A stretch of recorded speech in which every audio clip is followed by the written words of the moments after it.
All right, everybody. Good morning. We made it to yet another free agency primer day. Took a little bit of a break yesterday, but we are back on our grind today, and we're looping back around to the offense now to take a look at some positions where the Seahawks have a need. They have a need to do something. They clearly need to improve. They clearly need to add, but it's not a pressing need. It's not a dire need. It's not a we got to do something big here or else we're screwed type of need. It's a moderate need that needs to be addressed in a fair and moderate way. And that fair and moderate way could be free agency. I'm talking about the quarterback position. So let's break this down a little bit. We've got Geno Smith. We just restructured Geno Smith in a way that would make it more expensive for us to move off of him. And then we don't have anybody else. So on the one hand, I feel like Geno Smith's place as the starting quarterback for 2024 is relatively secure. I know there are some people out there still talking about trading him, about how the restructuring makes him easier to trade for value, but I just can't see it. And I know that some people are also playing, Reddit body language analyst on John Schneider and Mike McDonald and trying to say, oh, he didn't look very happy when somebody brought up Geno Smith, so they must be trying to trade him still. Hard for me to see it that way. It's not going to be easy to find a trade that makes sense for you. So in my mind, Geno's here in 2024 as the starting quarterback. So because of that, there are a few quarterbacks that I'm not going to address in this video series today because it doesn't make any sense on any level, right? There are a few guys that are free agents or will be free agents who, for one reason or another, will be starters, and they'll be clear starters for the 2024 season wherever they end up going. Those guys, I don't want to waste too much time on them because it doesn't make any sense. Like, if John Schneider goes to the Combine, he's at the Combine right now, and some GM goes up to him and is like, hey, we love Geno Smith. We want to trade a first-round pick and a second-round pick for Geno. Then I think John would have to just take it, right? That's a scenario where I could see John going, you know what? We got to do it. I know it's going to cost us $27 million. I know he's our quarterback, but that is too much draft capital for me to turn down. I think that's honestly the kind of thing it might take, though.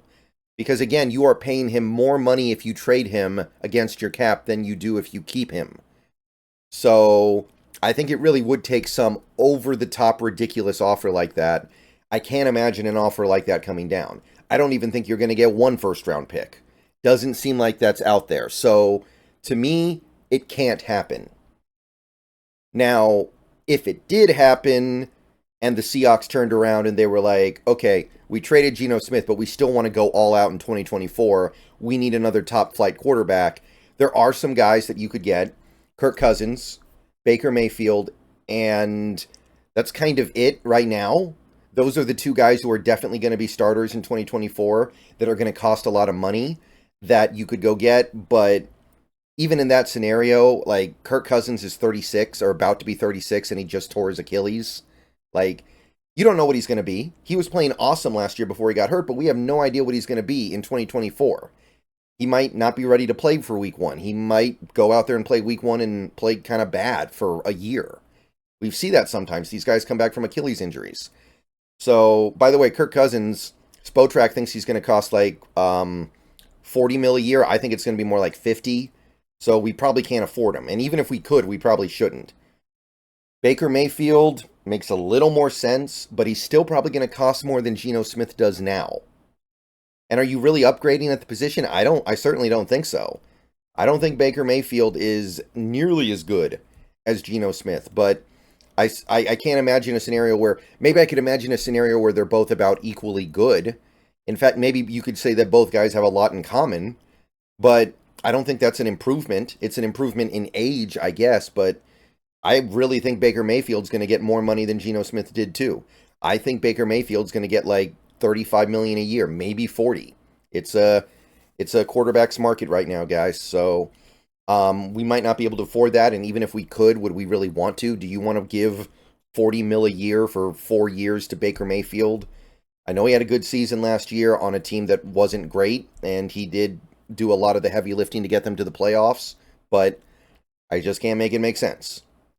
The only other guy in that kind of group would be eventually Russell Wilson, because he is going to get cut by the Broncos in the coming days here. By the time you watch this video, he might already be cut, because it's probably going to happen this week. But that one is not going to happen because of John Schneider still being here. People, I think, don't realize this or forget this. John Schneider was the one who was sick of Russell Wilson, not Pete Carroll. A lot of people seem to think, oh, Pete's gone, so we can bring Russ back. No, I don't think Pete wanted Russ to go. John wanted Russ to go. John is still here. Now, that one's a little more interesting because Russ would be dirt cheap, like veteran minimum cheap, because of the offset in his contract. You could get him for literally 1 year veteran minimum. There's no incentive for him to even negotiate for more money. But I honestly don't think that what you would get out, like, I don't want to pay any amount of money to a player who's just plain bad. And you bring back Russell Wilson and try to put him in this Ryan Grubb offense, he will probably be just out and out bad. Like I think that's an awful fit. He needs to find a system that is a little more cultivated to what he can still do, and hope that it works out there. And Seattle does not have that. Seattle's trying to run this new Ryan Grubb offense. I don't think it would suit him at all. So those three guys, I wanted to mention them and talk about them for a minute, but I'm not really going to address the possibility of us getting any of those guys. It would require a Geno Smith trade. A Geno Smith trade would require massive capital back to you. So it's just not realistic.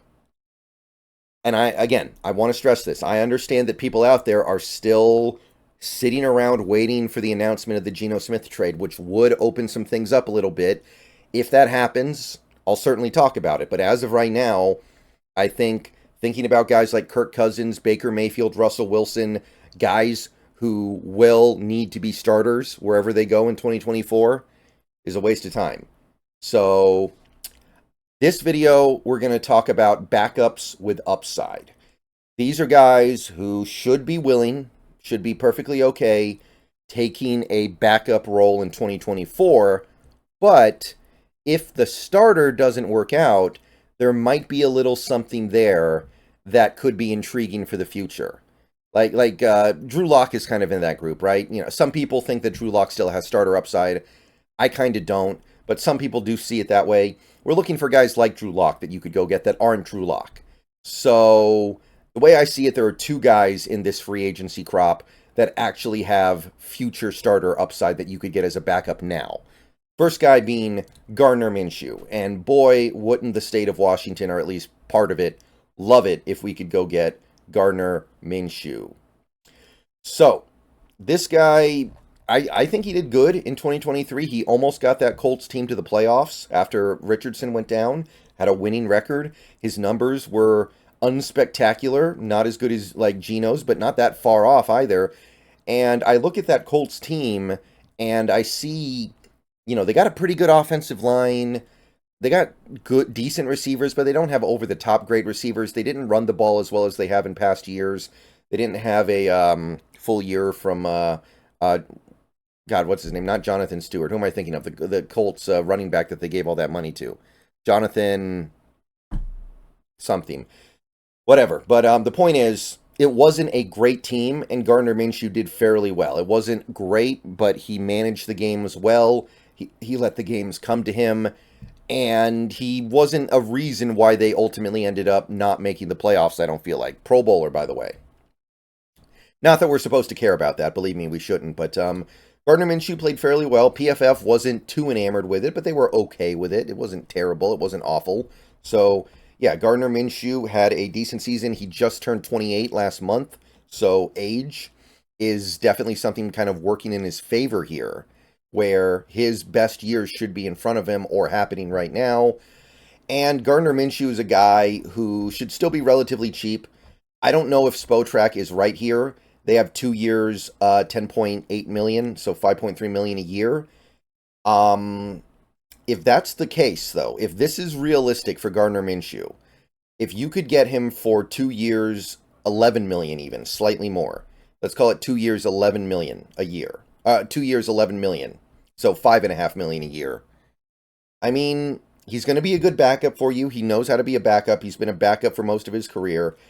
And if Gino hits a rough patch or starts playing poorly or something happens to where he's clearly just not going to be your guy after 2024, you could put Gardner Minshew out there, see what you have for maybe a handful of games, and maybe by the end of that season, you're like, wait a minute here. Wait a minute. I think we might have our guy. It's unlikely, but I can see the possibility of it happening, right? It's not completely ridiculous like it would be with some of these guys, with most of these guys. So if you want to get a backup with upside, I think Gardner Minshew is your best choice. There's one other guy in this group. It's Jake Browning, and again, the state would love it. I mean, it would be great if you could get both guys, right? You get Gardner Minshew, you get Jake Browning in the same quarterback room. The state would just love it. You'd have to hose down the crowd before every home game, right? So Jake Browning, he's been in the league for a little while, but he didn't get a chance to play until last year when Burrow got hurt, and he played well. He had a high completion percentage, one of the highest, I think the highest in the league. Led a relatively effective offense, put up pretty good box score numbers.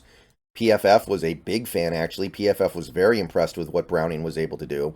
He's about to turn 28, so age is not going to be a big problem for him right now at all. In fact, he should be in his prime at the moment. So Jake Browning is kind of interesting. I would say that you are probably looking at something similar to Minshew in terms of a contract, theoretically. Spotrac has almost the exact same contract, 2 years, $10.4 million. So you're looking at 5.2 per year.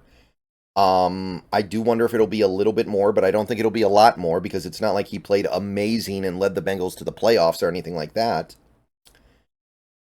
But the problem here is that Jake Browning is an exclusive restricted free agent.